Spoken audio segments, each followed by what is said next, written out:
Baik.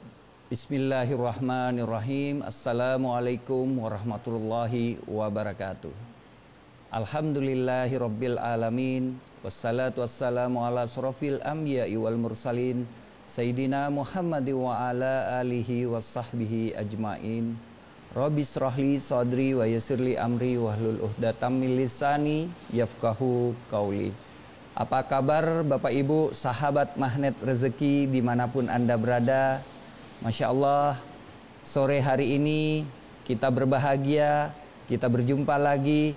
Ini adalah event pertama kali, ya, live pertama kali tentang kisah keajaiban. Insya Allah setiap Selasa sore saya akan menghadirkan keajaiban-keajaiban dari para pengamal ilmu magnet rezeki yang ada di seluruh Indonesia dan juga di seluruh Nusantara. Insya Allah kita akan berbagi kebahagiaan, kita akan selalu berbagi keajaiban untuk para sahabat magnet rezeki dimanapun Anda berada. Terus ikuti langkah jejak kami di Magnet Rezeki Official. Insya Allah sore ini juga Bapak Ibu kita akan kehadiran seorang yang sangat luar biasa. Ya, beliau adalah seorang tenaga kesehatan, ya. Beliau seorang dokter. Beliau juga seorang pejuang keajaiban. Beliau seorang certified trainer magnet rezeki yang ada di Yayasan Magnet Rezeki, yang juga salah satu anak asuh didikan dari guru kita bersama Ustadz Nasrullah. Bapak Ibu hadirin yang ada di seluruh Indonesia, sahabat Magnet Rezeki di Magnet Rezeki Official, saya hadirkan Dr. Krisyanti. Ya, Assalamualaikum Dok, apa kabar?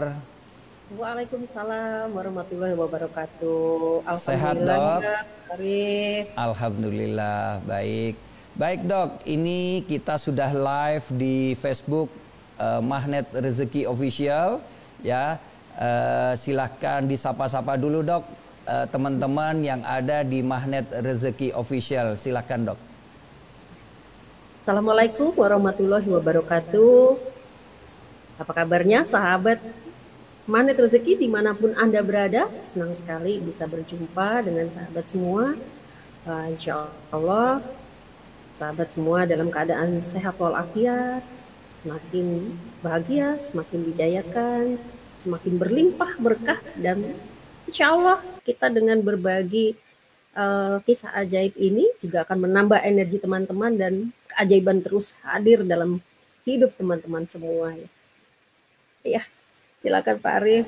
Baik, terima kasih Dok. Alhamdulillah, Bapak Ibu sekalian, sahabat Magnet Rezeki, ya, setiap hari kami akan selalu berbagi keajaiban untuk Anda.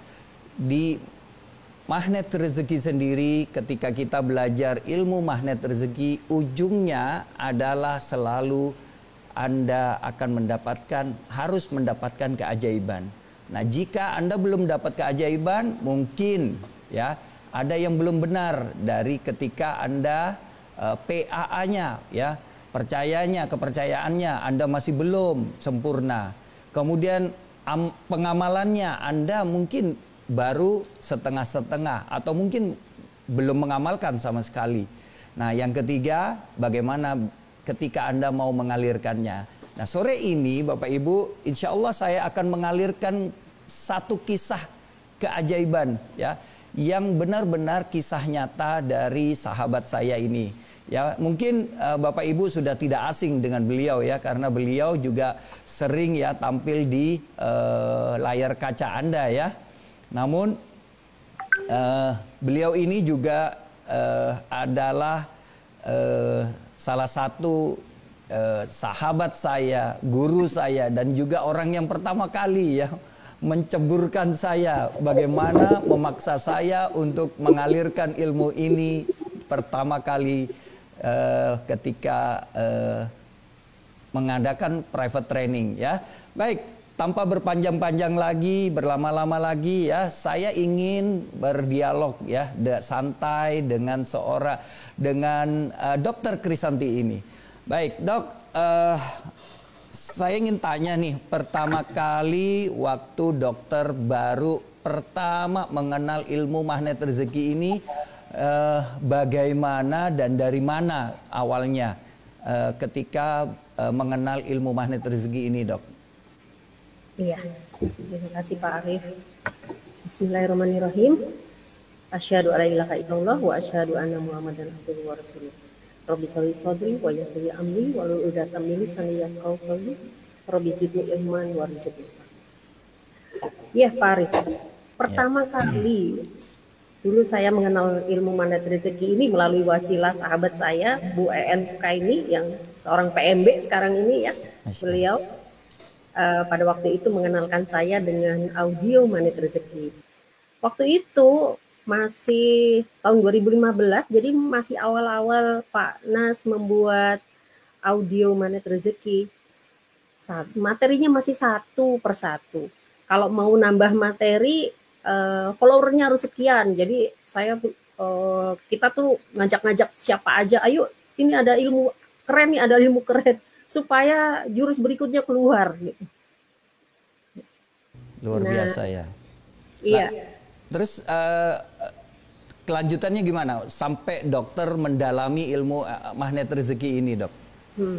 Nah, itu kan satu persatu jurusnya itu keluar ya.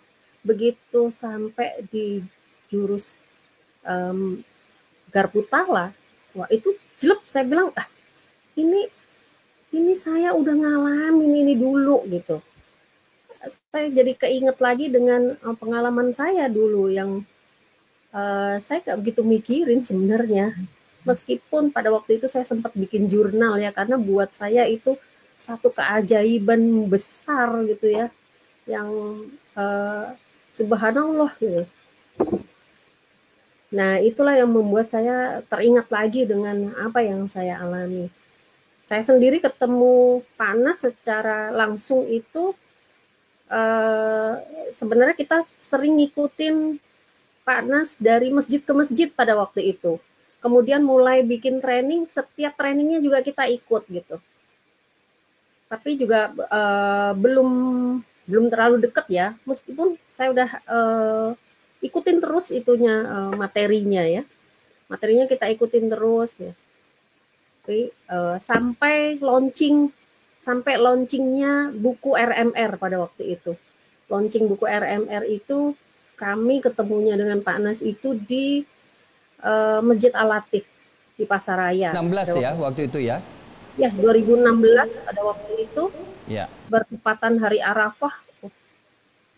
Saat itu acaranya kan hari Arafah itu sama Pak Nas dikonekkan dengan jemaah yang ada di sana. Kemudian doa bersama-sama jadi seolah-olah tuh benar-benar di padang Arafah. Di situ tuh saya bergetar hebat. Itu semua memori saya tentang apa yang terjadi sekian tahun lalu tuh keluar semua gitu. Itu yang bikin saya luar biasa. Nah, yang saya pernah dengar nih, dokter pernah mengalami ada ketidaksehatan ya, yaitu yang ingin saya tanya, apakah ketidaksehatannya dokter ini sebelum mengenal ilmu MR atau setelah mengenal baru tidak sehat, atau sebelumnya yang sudah tidak sehat lalu baru mengenal ilmu MR ini? Sebelum kenal ilmu MR, jauh sebelum kenal ilmu MR. Jadi, kalau boleh saya ingin perjelas, Dok, tidak sehatnya ini cancer ya, Dok ya? Iya, betul. Boleh tahu stadium berapa, Dok?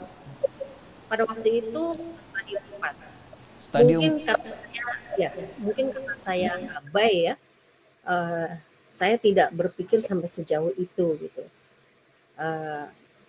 Ternyata sudah sampai stadium 4 ya. Pada waktu itu ya, pada waktu pemeriksaan setelah diperiksa total semuanya sampai dapat kesimpulan seperti itu, refleks pada waktu itu yang muncul, terlontar di saya adalah saya bertanya, berapa lama lagi umur saya bilang gitu. Kalau saya nggak melakukan apa-apa, karena saya mesti mikir worst case-nya dulu nih, kemungkinan terburuknya apa gitu. Lalu mungkin karena itu adalah sejawat ya, jadi itu kakak kelas saya, dia jawabnya juga ringan aja, ya paling tinggal 6 bulan gitu aja. Wah, lazim. Nah, Jadi ya memang kalau stadium 4 bagi tenaga kesehatan apalagi seorang dokter itu sudah tidak ada jalan keluar ya dok ya. Ini secara logikanya ya dok ya. Kemungkinannya itu sangat kecil ya untuk bisa sembuh ya. ya, kemungkinan sangat kecil. Ya paling yang kita lakukan adalah mensupport untuk bagaimana bisa bertahan lebih lama, itu aja. Ya, oke. Dan setelah itu dokter bagaimana prosesnya hingga dokter bisa mengambil keputusan untuk mau sembuh kayak gitu? Ya, Ya, silakan. ya, ya. Terima kasih Pak Arif. Jadi pada waktu itu, pada saat saya dapatkan kenyataan seperti itu, saya nggak bisa memutuskan apa-apa juga. Jadi sebenarnya dokter yang merawat saya bilang kalau yuk kita lakukan apapun yang masih bisa kita lakukan gitu. Jadi pengangkatan total, kemudian dilanjut kemo atau radiasi. Yang penting dia menghentikan dulu prosesnya sebisa mungkin gitu. Kalau tidak bisa ya sudah gitu. Tapi kita usaha dulu semaksimal mungkin gitu. Namun kenyataannya berbeda gitu. Pada saat itu kondisi saya tidak memungkinkan untuk menjalani itu semua gitu. Tidak ada yang mensupport saya, jadi kemudian akhirnya saya ambil keputusan bahwa enggak, saya tidak akan melakukan apa-apa lagi. Meskipun saya memutuskan gitu, tapi nggak ringan juga buat saya gitu ternyata. Jadi nangis saja terus, berhari-hari itu nangis, sampai kering sendiri air matanya pada waktu itu. Dan kemudian saya mulai ambil sejadah, saya lihat saya cuma nangis aja tapi saya tidak sholat. Mulai sholat, sama nangis lagi, bisa nangis lagi. Kemudian yang terasa itu karena sejadah itu gambarnya Ka'bah, saya jadi kepingin banget ke Ka'bah. Saya bilang pada waktu itu kepikir di saya, ya Allah kalau memang ini tidak bisa diapa-apakan, izinkan saya untuk ke rumah-Mu, minta ampun, setidaknya aku membersihkan sedikit dosa-dosaku. Karena saya ngerasa pada waktu itu, waduh dosa saya udah numpuk banyak banget ini gitu. Kalau sampai perkiraan itu kan 6 bulan ya, perkiraan itu 6 bulan bisa aja kan bisa lebih cepat gitu, bisa memburuk dengan lebih cepat gitu.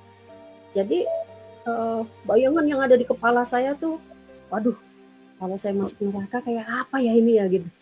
Itu menakutkan sekali buat saya. Jadi saya bilang, ya Allah sampaikan saya ke rumah-Mu, saya ingin minta ampun, kasih saya kesempatan untuk minta ampun. Yang Qadarullah, Allah ngabulin itu gitu. Hanya dalam nggak sampai sebulan tuh cepet sekali gitu pengurusan segala macam. Kok ya ada yang nunjukin travelnya, ada teman saya yang nunjukin travelnya, kemudian dananya juga cepat sekali datang. Akhirnya berangkatlah saya. Pada waktu itu sampai di sana itu awal minggu kedua Ramadan. Dan menurut rencana saya akan berada di sana selama 1 bulan. 3 minggu di Mekah, kemudian 1 minggu di Madinah.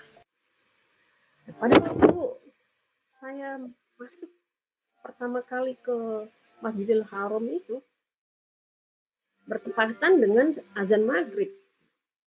Kami cepat-cepat untuk cari tempat untuk sholat, kemudian sholat sujud di rakaat pertama, saya tidak bisa bangkit lagi. Benar-benar rasanya tuh kayak diratakan dengan tanah pada waktu itu. Saya berusaha melawannya, tapi nggak bisa. Sampai muncul pemahaman bahwa iya, harusnya saya kan datang ke sini untuk minta ampun, untuk menyerahkan diri saya ke Allah. Kenapa saya lawan ini semua rasa? Lalu saya ikuti itu. Akhirnya saya lepaskan, iya ya Allah, aku berserah padamu. Begitu saya bilang begitu, rasanya itu lepas semuanya. Dan saya bisa bangun lagi. Ternyata udah salah.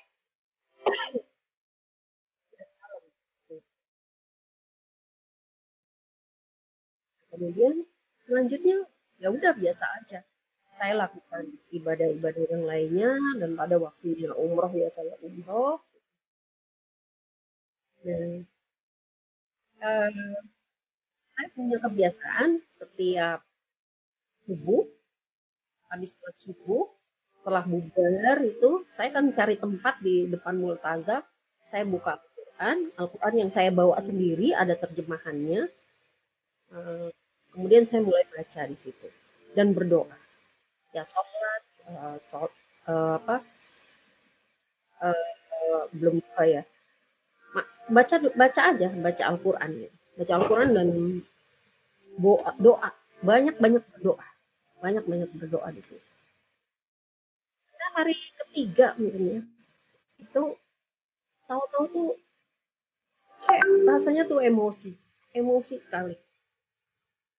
Saya di depan Ka'bah itu, saya belum sempat baca Quran, saya bawa itu Quran, kemudian bilang, ya Allah, nggak tahu tuh dari mana munculnya ya. Pada waktu itu saya pikir, ini kan rumahmu ya Allah. Saya sekarang berada di rumahmu. Dan di tangan saya ini adalah kalammu. Tolong tunjukkan saya ya Allah. Tunjukkan saya kenapa ini semua terjadi sama saya. Karena saya ngerasa, pada waktu itu ya saya ngerasa uh, banyak amal yang sudah saya lakukan. Gitu. Allah kasih ini, Allah kasih ujian kayak kayak gini. Kenapa? Alasannya apa? Jadi setengah maksa juga nih. Kemudian saya buka Quran itu sebukanya saja dan langsung saya lihat apa yang pertama kali saya lihat ya, ayat yang pertama kali saya lihat. Orang tuh nggak ada yang ngajarin, nggak ada yang ngajarin. Itu refleks, bener-bener refleks dengan keyakinan aja bahwa itu adalah alamnya Allah. Pasti bisa menunjukkan sesuatu ke saya. Pada saat itu yang saya baca pertama adalah surat Al-Hijr ayat 97 gitu. Yang artinya itu ya, lihat ini ya. Oh ya dari ayat itu ya saya dapat pengertian bahwa iya saya memang menyerahkan diri ke Allah gitu. Saya tuh sedang menghadapi ajal saya dan saya datang ke sana untuk mohon ampunan dan merendahkan diri. Saya datang ke sana untuk bersujud. Jadi ayat itu tuh pas banget buat kondisi saya pada saat itu.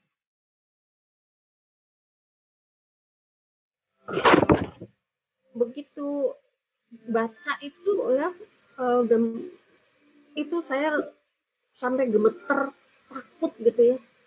Allah ada, Allah tuh bener-bener hadir gitu. Saya tutup lagi gitu. Saya tutup, saya menenangkan diri dulu. Lalu saya tanya lagi, terus apa ya Allah? Kenapa tapi? Saya buka lagi. Keluarlah Al-Baqarah 216. Saya baca ayatnya, kemudian iya ya, harusnya saya nggak boleh ya nanya Uwaimi terus gitu. Kan yang tahu rahasia kehidupan itu ya Allah gitu. Kenapa saya harus terus bertanya?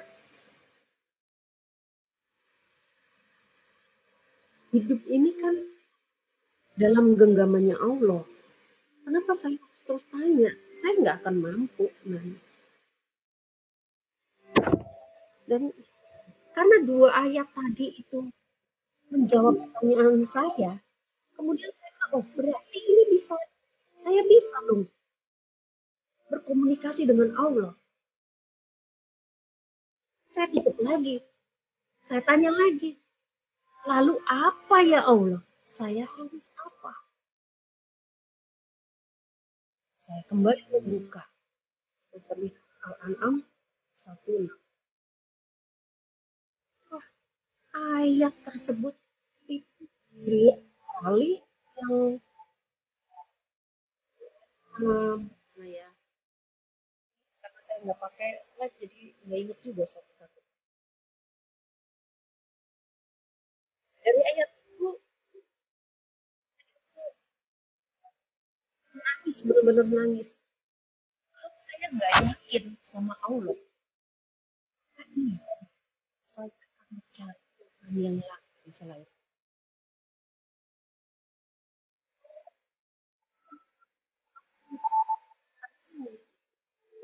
Kalau saya nggak terima ketetapan ini, sama sekali.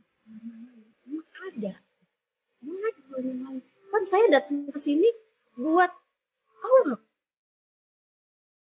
Jadi tuh rasanya benar-benar, aduh, ditampar sekali saya di situ.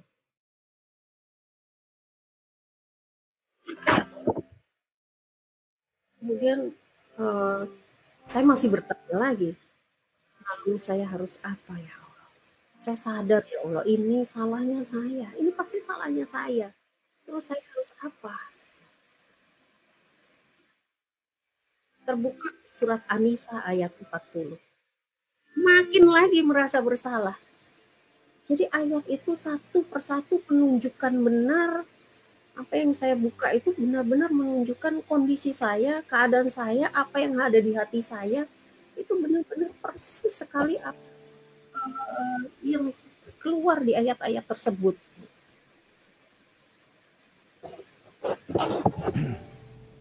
Dan banyak dari tadi saya lihat dokter sudah melakukan, sebenarnya yang sekarang ini yang sedang kita dalami adalah tentang Garputala ya. Tapi pada saat itu dokter belum belajar justru ya. Belum belajar, Iya. belum belajar, dan nggak ada yang ngajarin juga pada waktu itu. Iya, Saya itu baik. benar-benar spontan gitu. Dan yang ingin saya tanyakan, ayat yang mana yang membuat akhirnya dokter memiliki keyakinan bahwa dokter saya bisa sembuh gitu? Nggak ada Pak, Oke. karena saya datang ke sana untuk minta ampun. Oh, baik. Jadi Saya datang ke membuka. sana untuk minta ampun, untuk membersihkan diri saya, karena buat saya menakutkan kembali, ya kalau ajal saya datang masuk neraka itu menyeramkan Pak, gitu. Bayangan saya itu seperti itu gitu. Jadi Baik. niat saya adalah minta ampun yang benar-benar minta ampun. Ya. Allah menerima ampunan saya itu udah satu anugerah. Gitu. Saya tidak minta minta sembuh gitu. Iya. Meskipun ada juga yang menunjukkan itu, yang terbuka ya. Iya. Ada salah satu ayat yang terbuka itu Asy-Syu'ara ayat 78 sampai 82. Bahwa Allah yang menghidupkan, Allah yang mematikan, Allah yang memberikan penyakit, Allah juga yang menyembuhkan. Nah, itu ayatnya dapat itu. Tapi sama sekali saya nggak kepikir untuk Adalah minta ayat sembuh. penyembuh ya. Iya, soalnya di situ Allah sudah nunjukin ayatnya gitu ya. Iya, baik. Baik, Dok. Eh, Setelah berapa lama setelah dari umroh itu dokter dinyatakan bisa sembuh, Dok? Nah, kemudian setelah itu berjalan seperti biasa aja ya. Ya tiap hari akhirnya tuh saya melakukan hal itu, Pak. Pada waktu itu. Setiap hari.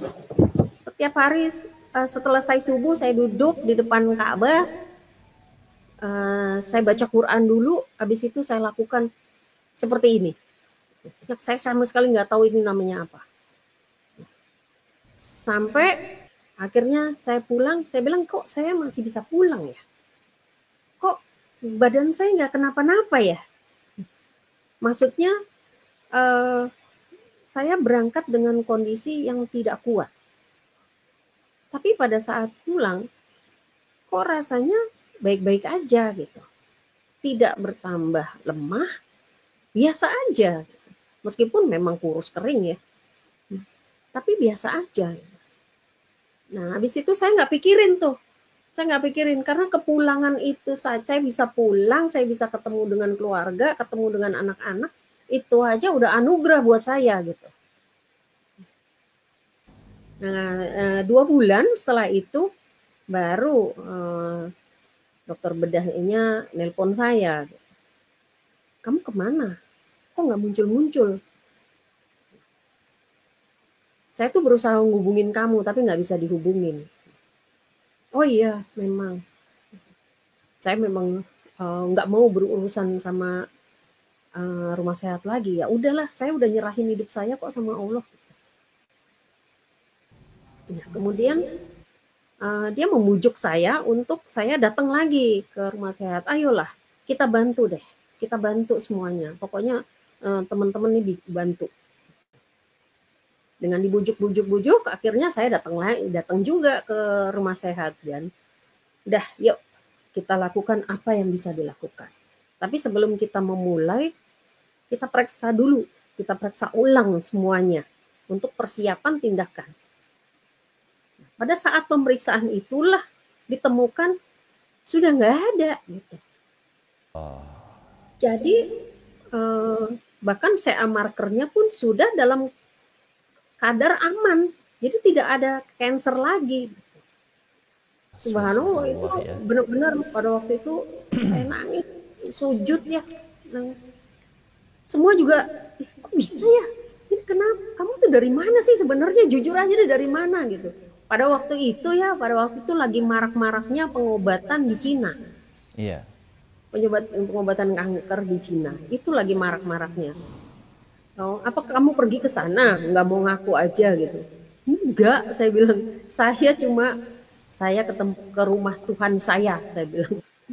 Saya ke Baitullah, saya nggak kemana-mana, saya bilang. Dan saya nggak kepikir sama sekali untuk minta ini semua gitu.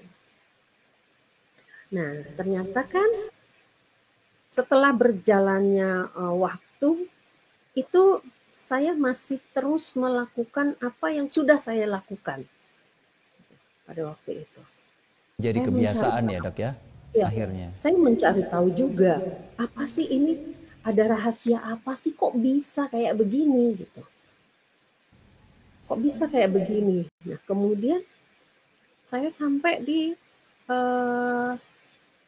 surat Al-Isra. Al-Isra 82. Dan kami turunkan dari Al-Quran sesuatu yang menjadi penawar dan rahmat bagi orang yang beriman. Sedangkan bagi orang yang zalim hanya akan menambah kerugian. Oh, ini kuncinya, saya bilang. Penawar artinya kan dia obat. Obat yang bisa buat semuanya. Enggak ada batasan. Mau itu fisik ataupun psikis, ini bisa digunakan. Dan rahmat bagi orang yang beriman. Oh, berarti harus beriman. Nah, pada saat itu kan sudah muncul kepercayaan saya penuh pada Al-Quran. Bahwa, karena ini menarik banget ya. Dari setiap hari saya lakukan pada saat itu di Baitullah, Pada saat setelah Idul Fitri, saya baca lagi itu catatan saya. Ayat-ayat apa aja yang setiap hari terbuka. Itu seperti kisah perjalanan hidup saya. Itu yang bikin saya, ya Allah, Engkau benar ya, bahwa Al-Quran ini adalah penuntun hidup. Dan ini berlaku buat siapa aja gitu. Saya yang kalau dibilang apakah saya punya basic pendidikan agama, nggak ada. Nggak ada. Saya sekolah semuanya sekolah nasional gitu. Nggak ada basic agama saya gitu. Tapi kenapa kok Allah tunjukkan ini gitu. Itu yang membuat saya yakin benar bahwa Allah pasti ada sesuatu, ada rahasia di dalam ayat-ayatnya, di dalam ayat-ayatnya Allah ini yang memang harus kita rengkuh gitu. Nah, kemudian saya pada waktu itu sempat juga menjadi terapis musik di Rumah Sakit Harapan Kita.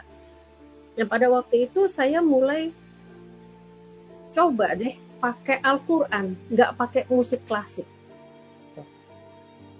Saya tidak menilik lebih jauh bahwa ternyata sudah ada penelitian-penelitian itu gitu. Pada waktu itu tentang Al-Quran. Tapi saya nggak memperhatikannya. Saya cuma waktu itu ya coba aja gitu. Kalau dengan musik klasik bisa, pasti Al-Quran yang dia punya lantunannya sendiri, pasti bisa digunakan. Dan ternyata hasilnya juga jauh-jauh lebih baik gitu. Termasuk anak saya. Gitu. Termasuk anak saya, itu juga saya gunakan dengan murotal.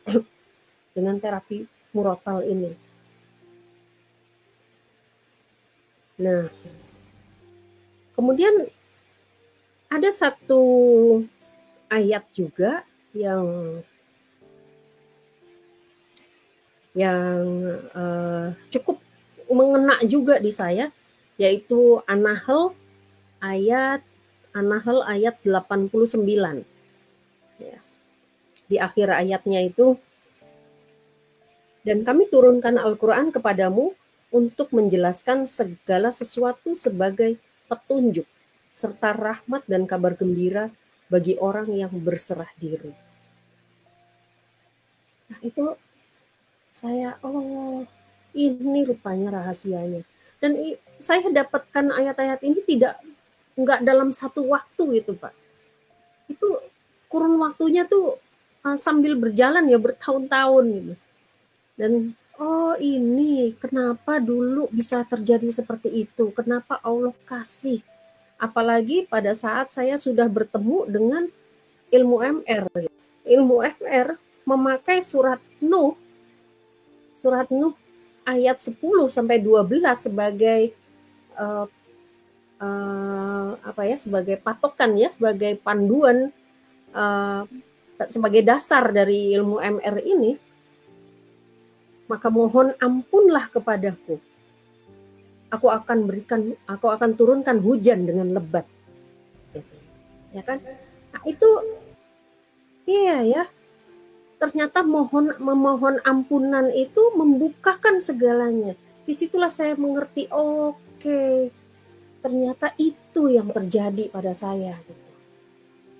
Jadi pengertian itu munculnya tidak sekaligus, tapi bertahap sambil berjalannya waktu dan dengan banyaknya membuka lagi Al-Quran. Kalau saya lihat ini perjalanan dokter sebelum mengenal ilmu magnet rezeki, terbuka tabirnya ketika sudah belajar ilmu magnet rezeki. Ternyata kesembuhannya dokter itu karena membuka perisai. Dan menyerahkan segalanya kepada Allah. Betul. Ya. Dan Masya ini Allah. Ada semua gitu loh di ilmu MR gitu. Iya, betul. Nah, saya kan waktu itu ikut camp ke-10 nih dengan dokter nih. Bareng. Ya, kita bareng ya, sekelas di camp, juga sekelas di TFT ya. Iya. TFT-nya sama kedua. Nah, yang ingin saya tanyakan, kenapa apa yang awal mulanya membuat dokter ingin terus mendalami ilmu MR ini? Tentu sebelum ikut camp mungkin dokter sudah mengetahui nih informasi tentang magnet rezeki. Nah, terus kenapa ingin mendalami sampai ikut camp dan akhirnya hadir di TFT waktu itu? Iya. Sebenarnya dari camp pertama saya udah tahu gitu ya. Camp pertama. Tapi enggak, qadarullah pada waktu itu kok Allah belum izinkan untuk ikut. Ada aja dengan bentrok yang lainnya sehingga saya belum sempat ikut. Sampai saya mendaftar di camp 9 akhirnya. Daftar di camp 9 tapi nggak bisa juga ikut. Padahal sudah daftar pada waktu itu. Ya itulah Allah sudah atur ya waktunya. Kemudian pada waktu itu kejadian anak saya hilang pada waktu itu. Anak saya hilang di Australia. Anak saya memang sekolah di Melbourne. Pada waktu itu kejadiannya ya dia lost contact dan ternyata nggak ketemu lagi gitu. Nah, di ilmu MR ini, di audio itu ada cerita tentang Abah Hasan mertua dari adiknya Panas ya. Itu menginspirasi saya benar gitu.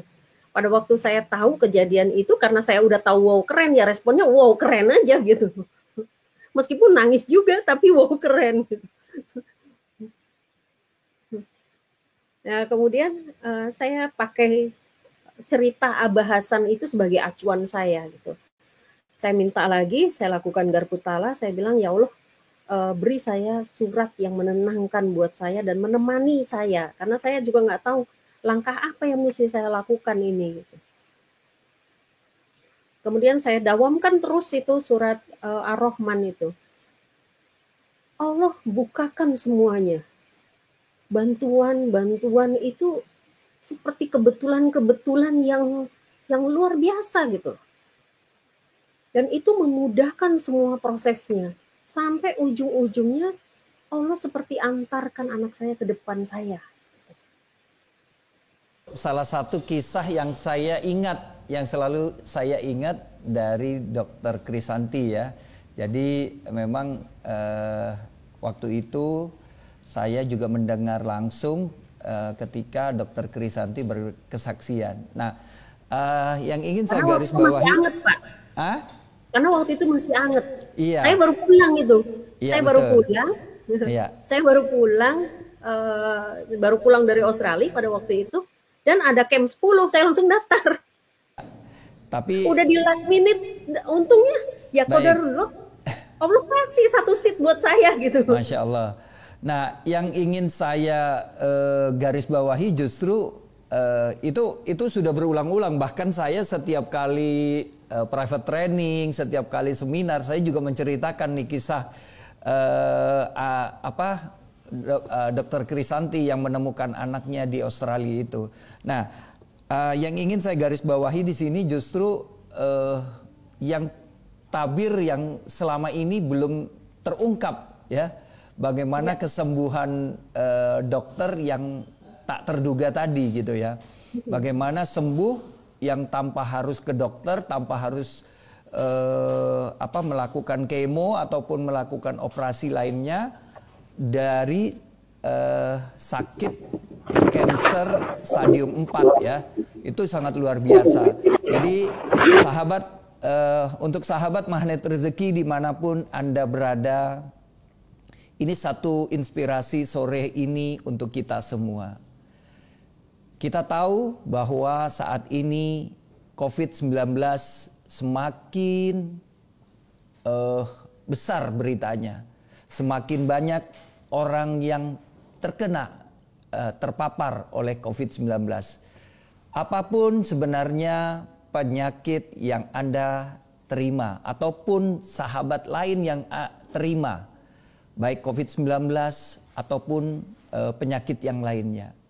Kita lihat, kita sore ini Dr. Krisanti telah memberikan inspirasi buat kita bahwa tidak ada yang tidak mungkin bagi Allah ketika Allah sudah menginginkan hambanya untuk bisa sembuh. Allah tinggal mengatakan kun fayakun. Insya Allah itu akan terjadi bagi kita. Bapak Ibu, kisah inspiratif ini Anda telah dengar sendiri dari orang yang mengalaminya. Untuk Anda yang mungkin saat ini sedang terbaring di rumah, ataupun mungkin sedang terbaring di rumah sehat, di rumah sakit, manapun, dimanapun Anda berada. Tetap semangat, tetap bahwa Anda memiliki semangat untuk kehidupan Anda. Kematian bukan karena penyakit ataupun karena sesuatu, tapi kematian adalah takdir yang Allah sudah gariskan untuk kita semua. Ada orang meninggal bukan hanya karena penyakit, bukan karena sakit. Banyak orang yang meninggal karena olahraga juga ada orang yang meninggal. Ada orang yang sehat lagi duduk juga meninggal. Jadi semua kita juga akan meninggal. Bapak Ibu, tetap semangat untuk Anda yang masih terbaring.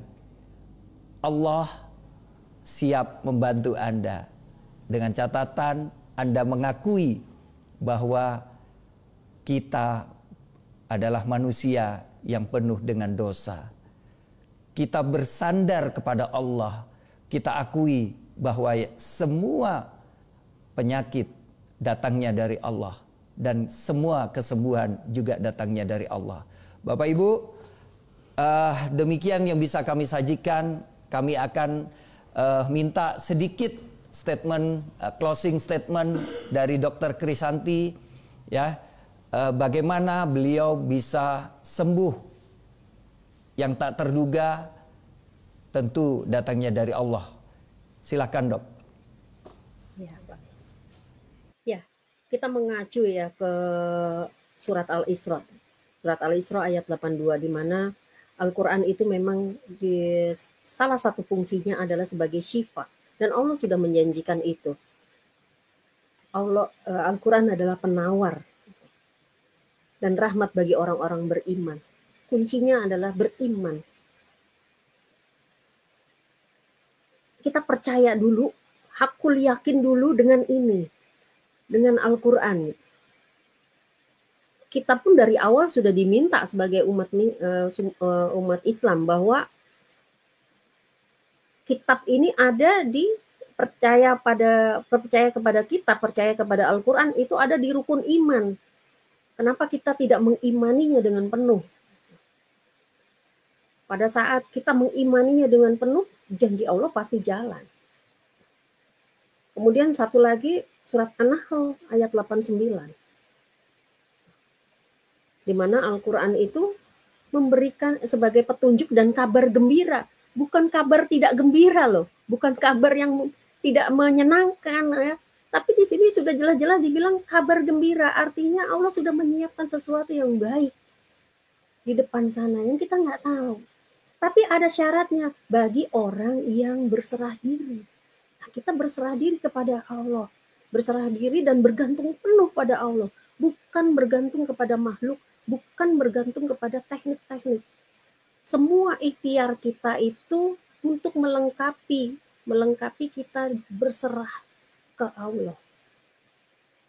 Bukan ikhtiar bahwa kita lebih pintar. Dan tentunya surat Nuh ayat 10 sampai 12. Dan satu lagi At-Tolak ayat 2 dan 3. Maka Allah akan bertawakallah, maka Allah akan memberikan jalan keluar dari arah yang tidak disangka-sangka. Jadi semua ini adalah perkataan Allah. Kalau kita nggak yakin, artinya kita sudah gugur itu satu rukun iman kita. Itu Pak. Jadi jangan berputus asa dari rahmat Allah ya. Terus aja dan yakini penuh bahwa Allah tuh bisa membantu, dan Al-Quran ini hadir buat kita sebagai bentuk fisik yang nyata, yang bisa kita pegang, yang bisa kita lihat, bisa kita raba, yang benar-benar kita pakai sebagai penuntun kita. Begitu Pak mungkin.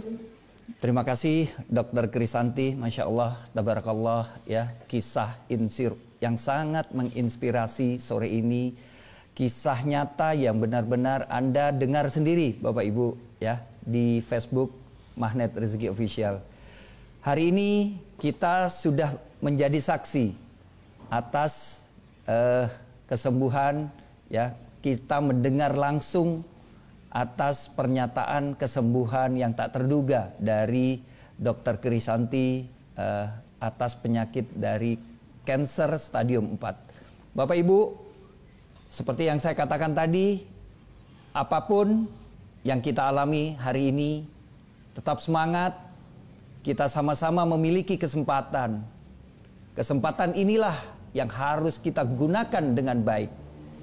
Tadi Dr. Krisanti juga mengingatkan untuk selalu meyakini diri kita bahwa akan adanya Allah Subhanahu wa taala, dan meyakini bahwa Al-Qur'an adalah kabar gembira dan syifa, obat untuk kita semua. Terima kasih Dr. Krisanti, terima kasih juga untuk semua sahabat Magnet Rezeki di Facebook Magnet Rezeki yang saat ini sedang mendengarkan kami berdua, mendengarkan live kami berdua. Insya Allah kita akan sama-sama ikuti keajaiban-keajaiban, kisah-kisah keajaiban lainnya di pekan-pekan yang akan datang. Terima kasih semuanya, tetap semangat, semua bahwa apapun akan menjadi mungkin bagi Allah ketika kita sudah menyerahkannya sepenuhnya kepada Allah Subhanahu wa taala. Terima kasih Dr. Krisanti, terima kasih semuanya sahabat Magnet Rezeki. Alhamdulillahirabbil alamin. Kita akhiri wabillahi taufiq wal hidayah. Wassalamualaikum warahmatullahi wabarakatuh. Sampai jumpa pekan depan. Waalaikumsalam.